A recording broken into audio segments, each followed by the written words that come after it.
is your News Source Evening Bulletin for today, Monday, the 17th day of June in the year 2019. Here's what we're tracking tonight. In wake of the online fraud involving Visa debit cards issued by Republic Bank, the Bank of Guyana is moving to work with all commercial banks to reduce the risk that customers might face when they decide to do online shopping. Scores of Republic Bank customers have filed complaints against the bank after noticing deductions to their accounts for online purchases that they never made. Republic Bank has admitted that the problem exists, and it has been working to ensure customers get their money back and the system becomes safer. Today, the governor of the Bank of Guyana, Dr. Guyana, told reporters that the central bank intends to work along with the commercial banks to address the issue of cyber risk. But we will have to continue to work to ensure that we have an efficient system that is one where you can't have the kind of cyber risk that exists now. So we'll be working with the commercial banks to ensure that the Guyanese public are afforded the opportunity to transact business almost risk-free.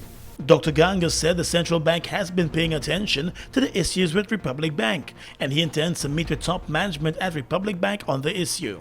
Currently, what is happening is that there is some transition at Republic Bank. So my intention is to talk to the higher level management to ensure that we have the appropriate measure in place for Guyanese to access efficient payment mechanisms. Meanwhile, some customers who were affected are now complaining that their Visa debit cards were deactivated without their knowledge, and they are now being forced to call Republic Bank Trinidad and Tobago to have the hold lifted. Some other customers who suspect that their accounts might have been affected have also complained that Republic Bank has been requesting that they pay a fee for any probe of their account. The Bank of Guyana governor said all customers who have been affected by the online situation must receive their full refunds. If there is a fraud, it doesn't matter how long that fraud is dated back. Republic Bank or any bank will have to ensure that the customer receives his or her appropriate refund. Republic Bank is the largest commercial bank in Guyana. It is currently making moves to take over the operations of Scotiabank Guyana. The government of Guyana has expressed some worry about that takeover. Now to some good news about the economy. Despite claims by some that Guyana's economy is performing poorly, the International Monetary Fund, the IMF, is reporting that the country's economic growth has strengthened, with real gross domestic product growing by 4.1% for 2018. That's 2% more than the previous year. The findings were presented in a concluding statement following the IMF's 2019 Article 4 mission. The mission to Guyana was led by Arnold McIntyre, who visited Georgetown during the 3rd to the 14th of June to hold discussions for the Article 4 consultation. In its concluding statement, the mission reported that the growth in real GDP was led by the construction and services sectors. This year, the mission projects real growth to be 4.4%, and this will be driven by the same sectors ahead of oil production next year and a very strong recovery in the mining sector. Inflation, it was disclosed, remained stable at 1.6% at the end of 2018, largely due to stable food prices and exchange rate. Further, the International Financial Institution highlighted that credit to the private sector grew by 4% in 2018, compared to 2.1% in 2017. And while the banking sector non-performing loans to total loans fell slightly, the mission noted that significant progress was made in the legislature to strengthen the financial sector in Guyana. More news coming up in just a moment.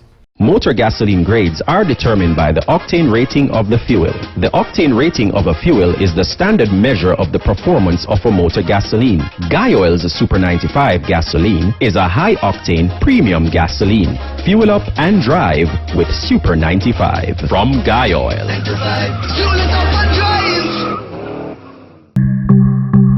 You've got this, and we've got you. With Blaze Superfast Internet. Blaze is fast, easy, reliable internet that you can trust. So celebrate, because there's always more to love with GTT. Summer is just around the corner, and this year we're giving you a Visacation.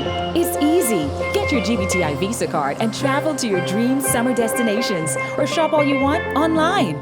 With Visacation, you get to win prizes when you use your GBTI Visa card between June 1st and August 31st. Don't have a Visa card? Visit your nearest GBTI branch or go to www.gbtibank.com. GBTI, we see Guyana through your eyes. Welcome back. An urban development master plan will be created by an interagency task force with the aim of transforming Georgetown and its environs into a 21st century space ahead of oil production next year. The launch of the task force took place today at the Regency Hotel. The Central Housing and Planning Authority is spearheading the task force. To transform Georgetown, the plan will comprehensively assess the current challenges facing the Garden City and the expected changes to the urban landscape due to the development of the oil and gas sector. Urban areas worldwide are experiencing severe environmental problems and climate change-induced impact. Georgetown, our capital city, is one such example, as is evident in the overcrowded roadways, unequal distribution of space, long traveling times on busy roads, poor infrastructure and services, and increasing climate change vulnerability all negatively affect the attractiveness and productivity of the urban area and the well-being of their inhabitants. Minister of Communities Ronald Bulcan. Also speaking at the launch was Chief Development Planner at the Central Housing and Planning Authority, Ms. Jermaine Stewart, and she explained that the agency's Planning Permission Committee has seen an increase in permission for the conversion of lands along the waterfront on the east bank of the Marara to cater for the oil and gas sectors. She added that the Urban Development Master Plan will serve as a blueprint to guide future development across the country. Given the recent discovery of oil reserves, Georgetown and surrounding areas, as was mentioned by Dr. Bainu, are expected to undergo fast urban growth. In fact, of late, the CHMPA, through its planning permission system, has been facing challenges of uncontrolled conversion of land along the waterfront and other prime locations. Officials said the task force must also address water resources management, sanitation, and housing, all of which remain priority areas for the government. Let's tell you now that the Customs Anti-Narcotics Unit CANU has found itself dealing with what it sees as the new phenomena of synthetic drugs in the country. The Drug Enforcement Unit has described the situation as very worrying. In its 2018 report, CANU said it was required to conduct several investigations in schools in Regions 3 and 4 as it relates to the sale and use of ecstasy. The deputy head of CANU, Leslie Ramlal, recently spoke about the problem. There is the emergence of other narcotics being smuggled into the country, especially within the last 2 years. These types of narcotics, synthetics such as ecstasy, heroin, and crystal methamphetamine, though not in large quantities, is slowly making its way into our societies. The issue of ecstasy in our school system is of serious concern, and CANU continues to work aggressively with all stakeholders to address this problem. Last year, CANU seized 532.8 grams of ecstasy, and the drug enforcement body has launched a media campaign warning persons against using ecstasy. The campaign is targeting high school children and young adults. According to CANU's 2018 report, most of the synthetic drugs in Guyana are coming through the ports shared with Guyana's eastern neighbor Suriname. CANU is working with its international counterparts to address the troubling problem.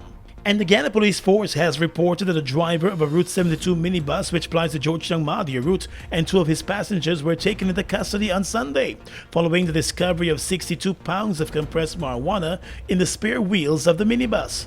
In a statement, the Guyana Police Force said the bus was stopped at a Mabura outpost after officers received information that needed to be investigated. The driver and 2 female passengers were the only occupants of the bus when it was stopped. The police force said that upon searching, it was observed that there were 2 wheels strapped to the roof of the minibus, and the further investigation of those 2 wheels revealed 28 bulky packages hidden in them. The packages were removed and the contents were found to be marijuana that weighed a total of 62 pounds. The driver, who lives in Linden, and the 2 passengers were immediately arrested and are assisting with the probe. In the world of politics now, delegates of the Alliance for Change on Saturday afternoon endorsed the party's leader, Kemraj Ramjatan, as the prime ministerial candidate for the APNU-AFC coalition. Under the terms of the agreement which formed the coalition just over 4 years ago, the Alliance for Change would name the prime ministerial candidate. Mr. Ramjatan was endorsed for the position through a motion that was presented at the party's biennial congress. The endorsement from the party's delegates came just hours after he was elected unchallenged as the leader of the AFC, with former leader Raphael Trotman being elected chairman. Prime Minister Moses Nagamutu embraced Ramjatan and left the Congress moments before a vote on the endorsement motion. On his way out, the Prime Minister said while he was still interested in serving as the prime ministerial candidate for the coalition, he is no dinosaur. I am a party man. I've been cultivated as a party man, and I follow party decisions. Mr. Ramjatan said as far as the AFC is concerned, it believes that he is the fit and proper person to be the prime ministerial candidate. I would put it in one general term. I suspect in the minds of the large sections of the National Conference membership there, fit and proper for it. That is as much as I can say this time. I rather suspect that they would have their individual preferences also for me. And I can't your pitch. What were some of the pitches you made to convince people to vote for you or to support you, not vote? That I will do a good job of it if I am made Prime Minister. That was largely it. Prime Minister Moses Nagamutu went into the Congress riding high on a recent national poll, which showed that he was the most popular candidate among all coalition supporters and nationally for the prime ministerial candidate spot. He was also the candidate of choice for swing voters. However, Mr. Ramjatan got higher marks for the coalition's PM candidate spot from persons who said they are supporters of the opposition, People's Progressive Party. Nagamutu joined the AFC in 2011 after serving in the PPP for all of his political life. The AFC was founded in 2005. Let's tell you now that the Guyana Police Force is investigating an alleged homophobic attack against gay rights activists and the head of SASA, Joel Simpson. Simpson, in a Facebook post, said he was attacked and beaten by a group of men outside the border market early on Sunday morning as he stopped to buy food after a night of partying. He said he was forced to visit a doctor at a Georgetown hospital to address his injuries. The activist claims that hours before the attack at border, the same group of men had attacked him and his friends in the Palm Court night spot by throwing beer on them. Simpson said he and his friends left the nightclub, but he was confronted by the men hours after when he was in the border area. The Guyana Police Force is said to be reviewing surveillance and other video recordings of the incident.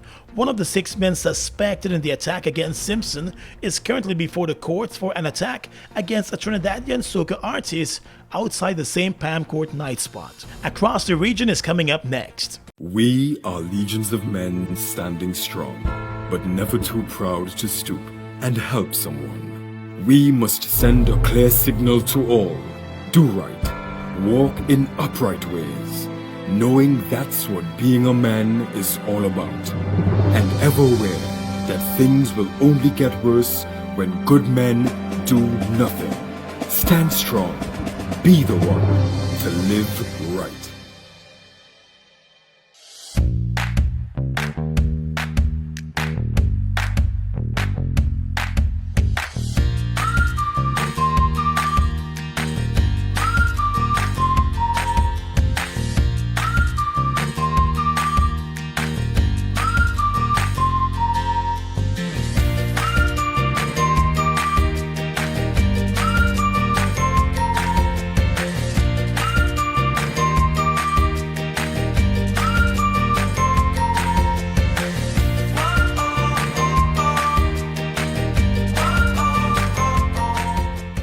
Falls, a trademark of China's Zhanghao Incorporated, located at Land of Cane in East Bank, Demerara, was incorporated in April of 2013 with over $10 billion Guyana invested in a state-of-the-art 100,000 barrel fuel storage facility, a modern service station, an office complex and a modern wharf that can berth international vessels. Having no association with any other fuel company, Falls imports its own fuel, which meets quality specifications, has all the legal permits, and is in compliance with international requirements. Its bulk facility can load 8 trucks simultaneously at a rate of 1,000 liters per minute, while the service station can service 12 cars at a time using computerized fuel pumps, which can facilitate the use of ATM cards.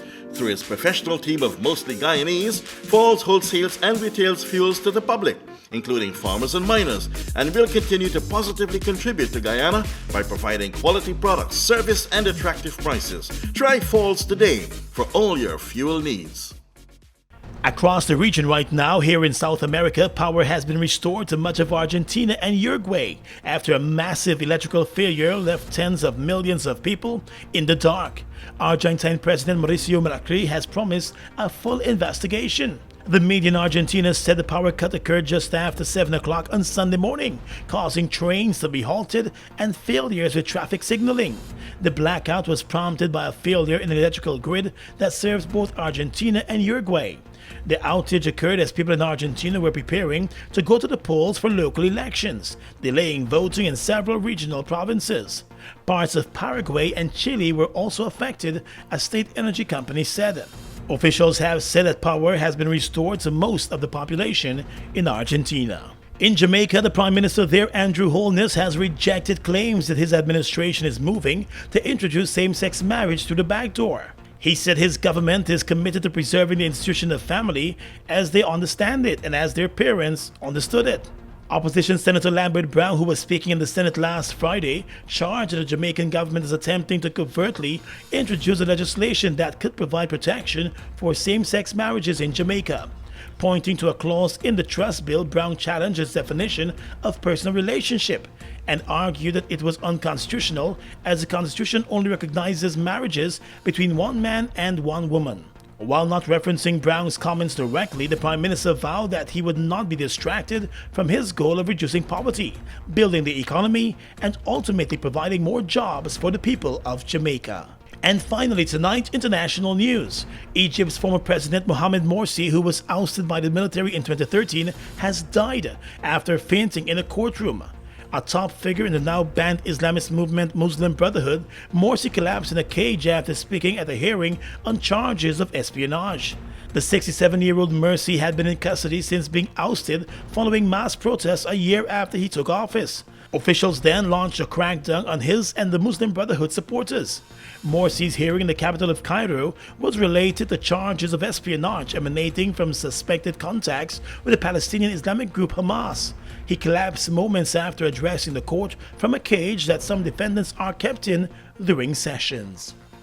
And that's your News Source Evening Bulletin for tonight. I'm Gordon Mosley reporting.